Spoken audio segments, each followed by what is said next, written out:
Metchnikoff, o cientista que revolucionou a medicina moderna, é responsável por algumas das descobertas mais fundamentais sobre o funcionamento do sistema imunológico e sobre o envelhecimento. Pioneiro da imunologia e conhecido por sua teoria da fagocitose, Metchnikoff desafiou o pensamento científico de sua época e abriu caminho para avanços que continuam a salvar vidas até hoje. Seu trabalho científico, ao lado de gigantes como Louis Pasteur e Paul Ehrlich, além de suas pesquisas visionárias no campo da gerontologia, não apenas transformaram a forma como entendemos a defesa do corpo contra infecções, mas também como lidamos com o envelhecimento humano. Nosso propósito aqui hoje é desvendar um pouco da vida e da obra desse ilustre senhor, que é considerado por muitos como o pai da gerontologia e que não é rotineiramente conhecido ou lembrado mesmo pelos profissionais atuais que estudam ou atuam no envelhecimento.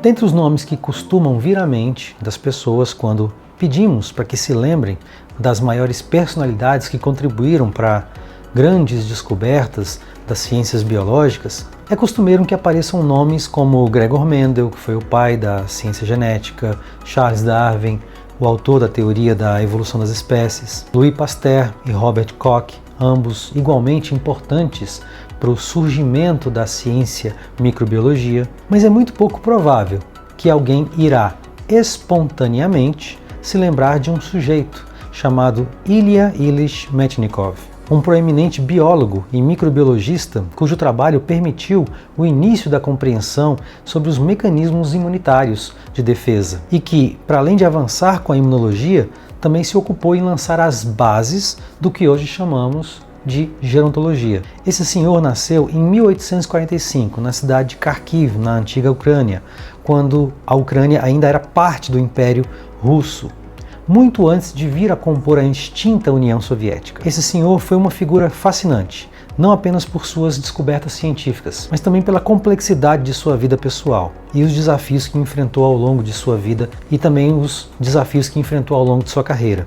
Metchnikoff cresceu em um ambiente rural e desde muito jovem mostrou uma intensa curiosidade pela natureza e pelos fenômenos biológicos. Seu talento o levou a estudar em diferentes instituições acadêmicas de prestígio, incluindo a Universidade de Kharkiv, onde ele mergulhou nas ciências biológicas e começou a nutrir um interesse profundo pelos organismos microscópicos e pela biologia celular. Além de interesse notável pelas ciências biológicas, os relatos da época dizem que tinha habilidades técnicas incomparáveis, notáveis mesmo, com a manipulação de espécimes biológicas e com a preparação para a microscopia óptica, que eram técnicas avançadas para a época, o que o levou a seguir essa carreira. Sua jornada acadêmica começou na Universidade de Kharkiv, onde estudou biologia e se destacou como um aluno excepcionalmente talentoso. Após concluir seus estudos em zoologia, Metchnikoff voltou seu interesse para o estudo dos micro-organismos e sua interação com o corpo humano. Essa paixão o levou a se tornar um dos pioneiros da área da microbiologia. Ao longo de sua trajetória acadêmica, Metchnikoff teve a oportunidade de trabalhar em centros de pesquisa na Alemanha e na Itália,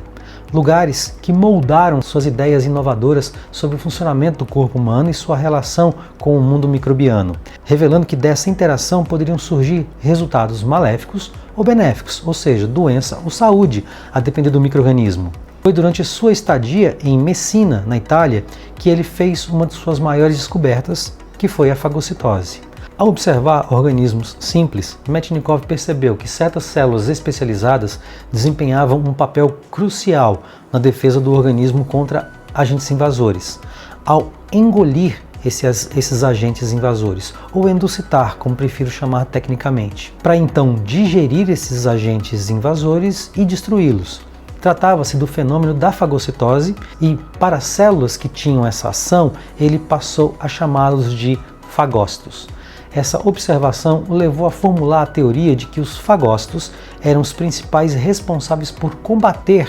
infecções ao englobar e destruir micro-organismos nocivos. Inicialmente essa ideia foi recebida com muito ceticismo, muito descrédito mesmo pela comunidade científica, especialmente por conta da influência de figuras como o bacteriologista Robert Koch, que fundou a escola alemã de microbiologia e imunologia e que era essencialmente centrada no papel dos anticorpos como principais elementos protetores do corpo humano. Ou seja, o desconhecido Metchnikoff comprou uma briga gigante, que ele levou adiante por décadas e de forma a realizar uma disputa acadêmica feroz, muitas vezes desleal, quase como Davi contra Golias, contra a toda poderosa escola alemã da época, para provar que seus fagócitos não eram um mero achado, mas uma força da natureza que tinha uma função protetora relevante. Para resumir a história, graças ao empenho desse senhor, com o tempo a fagocitose se mostrou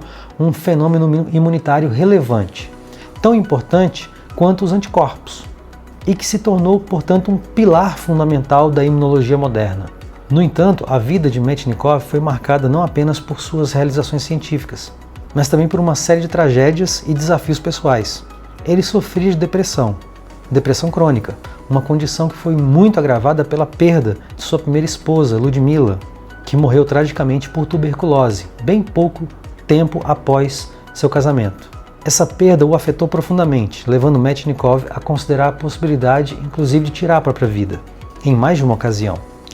Contudo, sua segunda esposa, Olga Belokopitova, desempenhou um papel crucial na vida de Metchnikoff, oferecendo a ele o apoio emocional e a estabilidade de que ele tanto precisava, inclusive financeira. Pode-se dizer que as ciências biológicas e a medicina devem muito a Olga Metchnikoff, já o seu nome de casada, que acabou sendo muito mais do que apenas uma jovem estudante russa de família rica que se afeiçoou pelo seu então professor de biologia, já que pode também considerá-la como uma apoiadora e uma financiadora do trabalho do marido. E do mesmo modo que recebia e exibia gratidão constante pelo suporte dado por sua esposa para que pudesse desenvolver livremente seu trabalho intelectual, Metchnikoff também era muito reconhecido por sua colaboração com amigos e com colegas cientistas. Tinha a fama de querer colaborar sempre com o trabalho de seus colegas e pela disposição que tinha de compartilhar ideias e recursos com outros pesquisadores, e até capaz de certa generosidade para com pesquisadores menos afortunados, em termos financeiros, cedendo bolsas e ajudas de custo para muitos estudantes seus. Assim, sua atuação ajudou a enriquecer o campo da microbiologia e da imunologia e a promover o progresso científico de forma ainda mais ampla, com empatia e não apenas com conhecimento. Metchnikoff já estava casado com Olga quando, em Messina, na Itália, ele fez seus primeiros estudos e publicou seus primeiros artigos em fagocitose. Ao regressar à sua terra natal, em 1887, Metchnikoff assumiu o cargo de diretor do recém-fundado Instituto de Bacteriologia em Odessa, onde liderou grupos de pesquisa inovadores no combate à tuberculose e à raiva humana, entre outras doenças, estabelecendo-se como uma figura proeminente no campo da imunologia. Embora Metchnikoff não tenha desenvolvido vacinas, suas ideias e suas descobertas influenciaram o campo da imunização e foram fundamentais para o desenvolvimento de várias vacinas modernas. Próximo do início da Primeira Guerra Mundial, sentindo as mudanças políticas que se processavam no leste europeu, Metchnikoff se viu forçado a migrar para o oeste europeu, onde recebeu guarida e apoio de ninguém menos que Louis Pasteur, no então recém-inaugurado Instituto que hoje recebe o seu nome, o nome desse ilustre pesquisador francês, Louis Pasteur, e segue sendo um dos mais prestigiados centros de pesquisa no mundo. Por ter firmado residência em Paris, passou a adotar seu nome com uma grafia diferente, L. Metchnikoff, muito mais agradável à fonética francofônica, e passou a colaborar com pesquisadores de outros grandes nomes da ciência, como o próprio Louis Pasteur e Émile Rousse, com quem desenvolveu ainda mais a teoria fagocitária, além de ter trabalhado com Paul Ehrlich e Jules Bordet, com quem contribuiu para a descoberta do sistema complemento. Embora Metchnikoff tenha feito contribuições significativas à imunologia, um dos seus interesses mais intrigantes era o estudo do envelhecimento. Desde cedo, ele demonstrou uma grande preocupação com os efeitos do envelhecimento sobre o corpo humano, especialmente à luz de sua própria saúde frágil e seu constante medo da morte com que sofria. Foi essa preocupação constante que o levou a lançar as bases para um novo ramo da ciência, a gerontologia. Ele acreditava que o envelhecimento era, em grande parte, causado por processos tóxicos que aconteciam dentro do corpo, mais especificamente no intestino. Metchnikoff desenvolveu a teoria de que certas bactérias presentes na flora intestinal eram responsáveis pela produção de substâncias tóxicas que aceleravam o envelhecimento e assim promoviam o surgimento de doenças degenerativas ou de incapacidades. Ele observou que em grupos humanos tradicionais, onde o consumo de alimentos fermentados era comum, as pessoas pareciam viver mais e de forma mais saudável. Intrigado por essa observação e essa conexão, ele formulou a hipótese, que ele passou então a testar, de que consumo de bactérias benéficas, como as encontradas no iogurte ou em outros produtos laticínios e fermentados, poderiam de alguma forma neutralizar os efeitos negativos de bactérias nocivas para o funcionamento do nosso intestino. Em uma série de estudos, Metchnikoff passou a investigar o papel dos lactobacilos no prolongamento da vida e da saúde em geral. Ele teorizou que a ingestão regular de produtos lácteos poderia reduzir os processos putrefativos no intestino, retardando o envelhecimento. Embora algumas de suas ideias não tenham resistido ao escrutínio da ciência moderna, sua abordagem inovadora,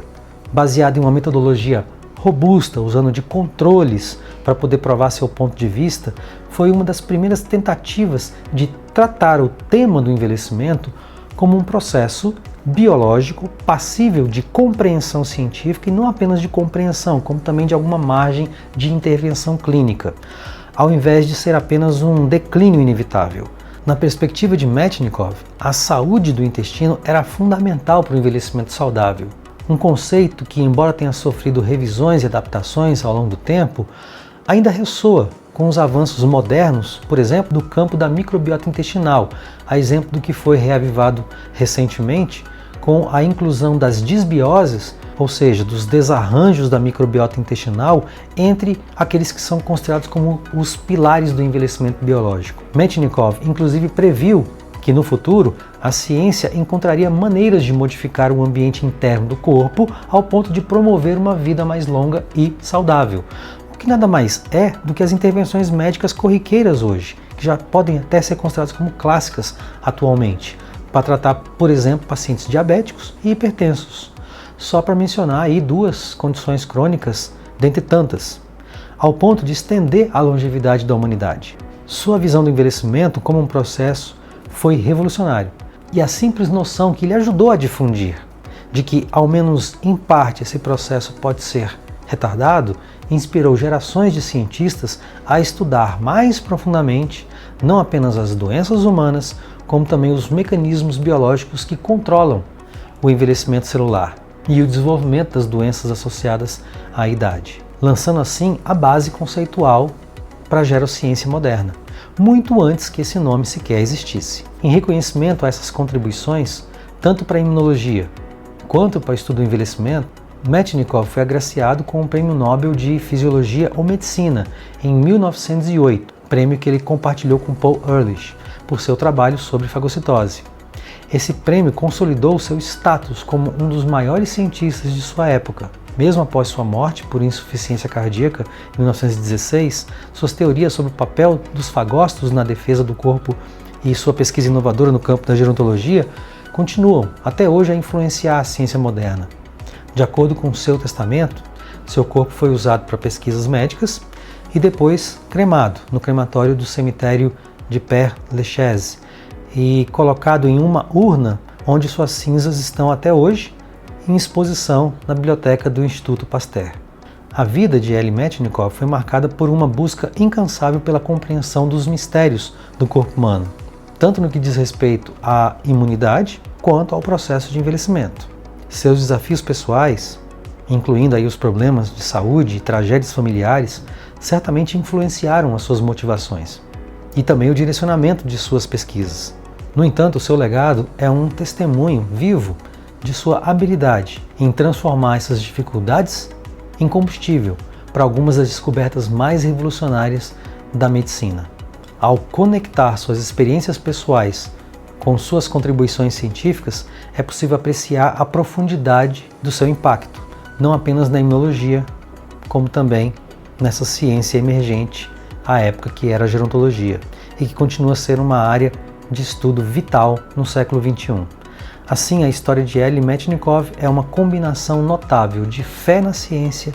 e fé na humanidade. Sua trajetória de vida mostra como o sofrimento pessoal e as questões existenciais podem se entrelaçar com a curiosidade científica para gerar descobertas que moldam o futuro da medicina. Metchnikoff não apenas ajudou a desvendar os mecanismos de defesa do corpo humano, como também lançou as bases para a compreensão do próprio processo de envelhecimento, cujas causas ainda estão sendo desvendadas por cientistas até os dias de hoje. Parte significativa da sua vida é tratada em um livro chamado Immunity, Ellie Metchnikoff Changed the Course of Modern Medicine, obra literária envolvente e profundamente informativa sobre a vida desse sujeito, sobre a qual tive o privilégio de elaborar resenha publicada e que traz à tona o nível de gratidão que eu entendo que a gerontologia moderna deve nutrir por esse ilustre senhor, que eu considero como um dos mais brilhantes cientistas da história, em minha opinião. Se você considerou esse conteúdo relevante, compartilhe e dê o seu like. Obrigado.